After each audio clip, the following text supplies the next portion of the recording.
Plusieurs mois de salaire impayés, quelques dysfonctionnements observés au sein de l'administration. Tels sont les motifs ayant conduit ces agents de la Société gabonaise de transport à tenir cette énième assemblée générale. Nous avons 9 mois d'arriérés de salaire. 9 mois d'arriérés de salaire au compteur depuis 2018 jusqu'en 2020. Donc ce matin, nous avons lancé un cri d'alarme. Nous avons interpellé les plus hautes autorités pour que la situation des agents de la Sogatra soit traitée avec beaucoup de munitie, beaucoup d'intérêt, parce que nous sommes une entreprise publique qui contribue dans la politique sociale du gouvernement. Donc il est hors de question que les agents, les conducteurs qui sont tout le jour au réseau, les techniciens qui viennent pour réparer les bus et les autres agents qui sont dans les bureaux viennent travailler avec un ventre affamé.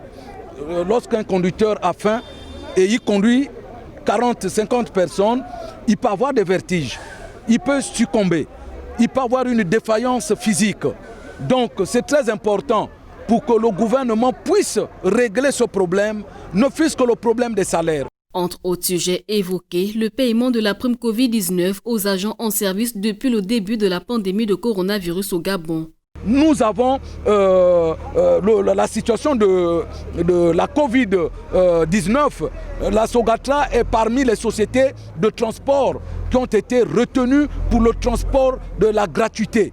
Et ces agents qui travaillent pendant cette période devaient bénéficier d'une prime dont le président de la République et les gouvernants avaient mis en place. Mais malheureusement, depuis 4 mois, la Sogatra n'est plus payée. Cette prime n'est plus payée. Et nous sommes aujourd'hui à 6 ou 7 mois de travail.